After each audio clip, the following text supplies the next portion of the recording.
In the time of King Herod, after Jesus was born in Bethlehem of Judea, wise men from the east came to Jerusalem, asking, "Where is the child who's been born King of the Jews? For we observed his star at its rising and have come to pay him homage." Let us sing, we three kings, verses 1, 2, and 5.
King Herod heard this, he was frightened, and all Jerusalem with him.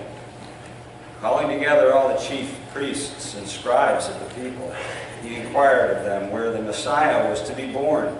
They told him, "In Bethlehem of Judea.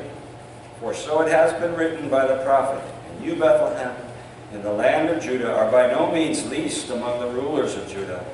For from you shall come a ruler who is to shepherd my people, Israel."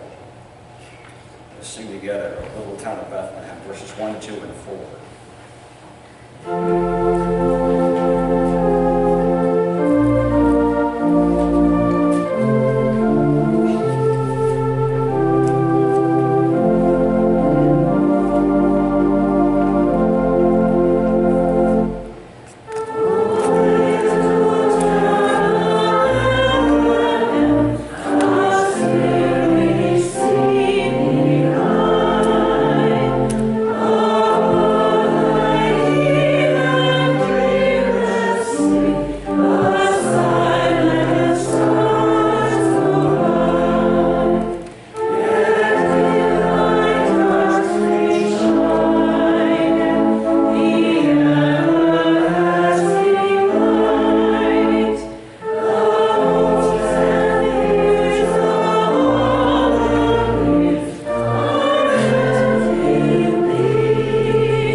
wise men and learned from them the exact time when the star had appeared. And then he sent them to Bethlehem, saying, "Go and search diligently for the child. And when you have found him, bring me word so that I may also go and pay him homage." When they heard the king, they set out, and there ahead of them went the star that they'd seen at its rising, until it stopped over the place where the child was. When they saw that the star had stopped, they were overwhelmed with joy. On entering the house, they saw the child with Mary, his mother, and they knelt down and paid him homage. Then opening their treasure chests, they offered him gifts of gold, frankincense, and myrrh. And having been warned in a dream not to return to Herod, they left for their own country by another road. Let us sing together, "What child is this?" When he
It often amazes me how far people will go in search of something precious. Maybe you know some collectors of stamps, other items like that, antiques, John Deere tractors. They will go incredible distances to snag that one prized item to complete their collection. In a funny movie I saw a while back entitled The Big Year, maybe you saw it, 3 world-class bird watchers, played by Steve Martin, Jack Black, and Owen Wilson, were so incredibly obsessed with winning that international title of Best Birder of the Year that they journeyed all the way from the Arctic to the tropics in search of that one species that will put them over the top. And they all go over the top. They're kind of a crazy bunch. And in the process of this movie, they learn, I think, a little bit of a lesson about their obsession. not about birds so much, but about life and balance and priorities and relationships. Many of us probably have one thing or another that seizes our attention, our energy, our passion, might even drive us silly sometimes in pursuit of it. To bring it back here to more local, it wasn't all that unusual for our dear friend Helen Fox to have visitors come from the east and west and north and south. Travelers in search of some long-lost relative whose life path had carried them into Bristol years ago.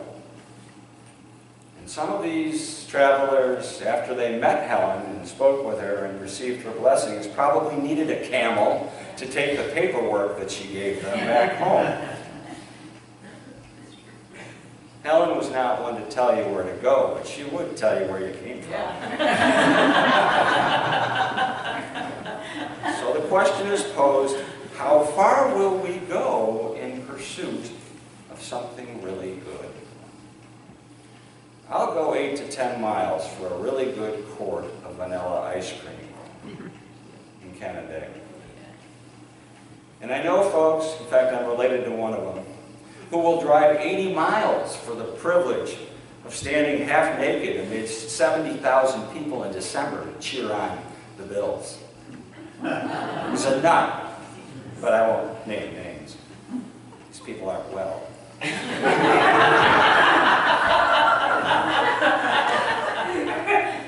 Stargazers from the east were considered wise, at least they are by tradition. But wise is in the eye of the beholder. Consider the next-door neighbors of these supposed wise men. The neighbor who observes these guys standing outside in their stocking feet in the middle of the night, looking into the heavens at a time when any self-respecting Babylonian would be asleep in bed. And just suppose this next-door neighbor also watching these wise men packing up all their earthly belongings onto their camels, loading them up for a long, cold journey to the west, to a foreign land for whatever cockamamie idea, purpose under heaven. So we might see them as wise, but back home they may have been considered wackos. People who sacrifice everything for the sake of a passion can sometimes come off looking pretty strange and pretty suspect, too. Even people who do that in the service of their faith. Case in point, there were saints, Christian saints of old, who were so intent on doing no harm to any living thing that they would sweep the path in front of them as they walked. St. Francis might have been one, I'm not sure. But some of them did that. I will sweep my sidewalk in the wintertime to preserve my life. But there are limits as to how far I will go for the sake of life. But clearly others will go further than I. And I have to say I admire them, even if I don't always understand them. I think this Epiphany story is challenging because it does pose that question. How far will I go? Other times of the year, we'll stand up here, we'll all stand and we'll sing that song, Where You Lead Me, I Will Follow. And frankly, while I'm up here playing the guitar, singing that song with you, I'm standing right here in this nice warm four walls of the sanctuary, not going anywhere, but making that pledge. But what are we saying when we essentially promise to God to follow wherever God leads? The days of old, long before jet airliners, missionaries would cross the globe in order to bring the message of Christ to people who had not heard it. And as I've noted before, today, you don't have to cross the planet to find those folks. You can cross town, you can cross the room sometimes. And that can be one of the hardest journeys to make.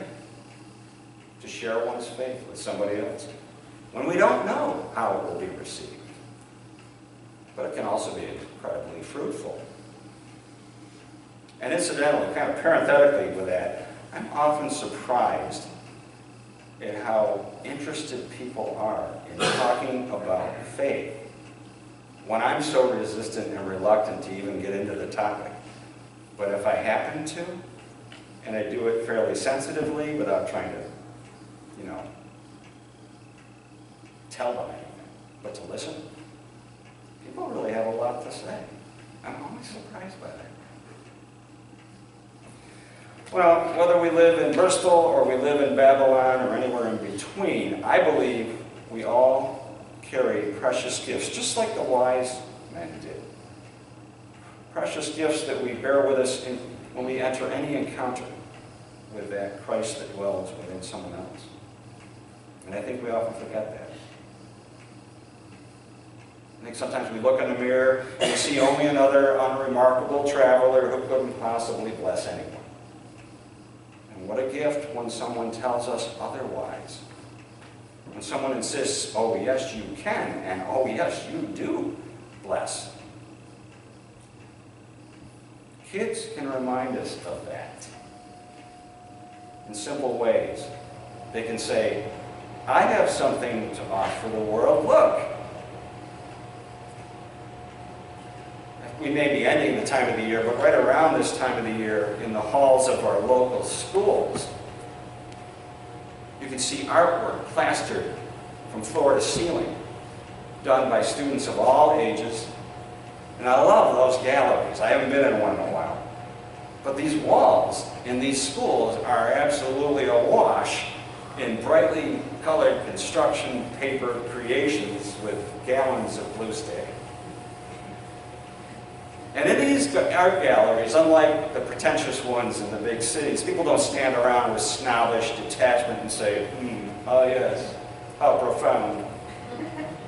They say, hopefully, and I've heard of this, wow, beautiful, that's great. And hopefully they say, tell me a little bit about it. Because every masterpiece has a story.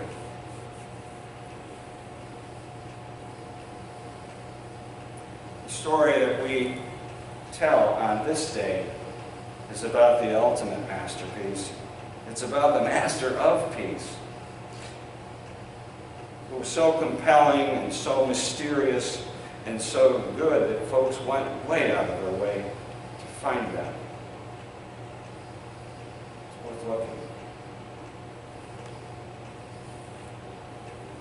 For a long time, I've gotten a kick out of that one line from the song, Do You Hear What I Hear? That goes, the child shivers in the cold, let us bring him silver and gold.